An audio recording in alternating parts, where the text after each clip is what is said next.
एक माँ बेटी की कहानी। नमस्ते दोस्तों, आप कैसे हो? आप लोग ठीक ही होंगे आशा करती हूँ।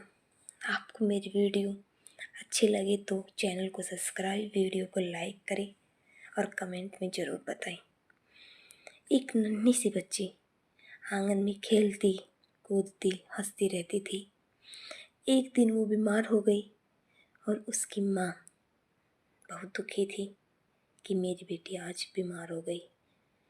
वो अपना दुख दर्द भूलकर उस बेटी के सिर पर हाथ सहलाती रही और भगवान से यही दुआ करती रही कि हे भगवान, मेरी उम्र भी मेरी बच्ची को लगा दे। एक दिन वो बच्ची बड़ी हो गई और अपनी माँ को भूल गई।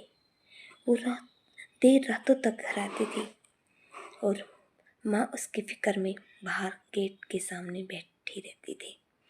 एक दिन माँ ने उससे पूछा कि बेटी, तुम घर देर तक मत आया करो। लेकिन बेटी चिल्ला कर बोली, मैं अब बच्ची नहीं हूँ, मैं बड़ी हो गई हूँ, मुझे रोका टोका मत करो। दोस्तों, मैं ये कहना चाहती हूँ कि माँ कभी रोकती टोकती नहीं है। उसे आपकी चिंता होती है, आपकी फिक्र होती है, इसलिए वो आपको कहती है कि बेटी देख कर चला कर।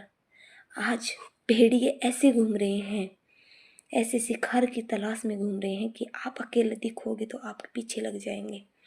मैं ये नहीं कहती कि हर लड़की गलत है, नहीं, कुछ लड़कियां सही भी होती हैं। लेकिन एक माँ अपनी बेटी के लिए फिक्र करती है, चिंता करती है कि मेरी बेटी अब तक घर नहीं आई। एक बेटी को भी करनी चाहिए कि उसकी माँ उसका इंतज़ार कर रही है घर पर। लेकिन एक दिन उसकी माँ उसको छोड़कर चली जाती है। तब पता चलता है उस बेटी को कि माँ क्या होती है, माँ का प्यार क्या होता है, माँ की चिंता क्या होती है।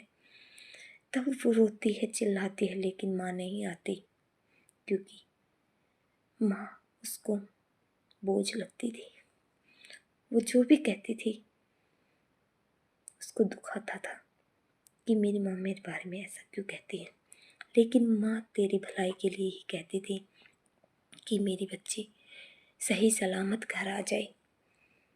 वो तुम्हें समझाती थी कि देर रात तक घर रहना अच्छी बात नहीं है। लेकिन आप लोग नहीं समझते एक माँ का दुख। तब जब तक आप रोटी नहीं खाते वो माँ कभी भी रोटी नहीं खाती। पहले आपसे पूछने आती है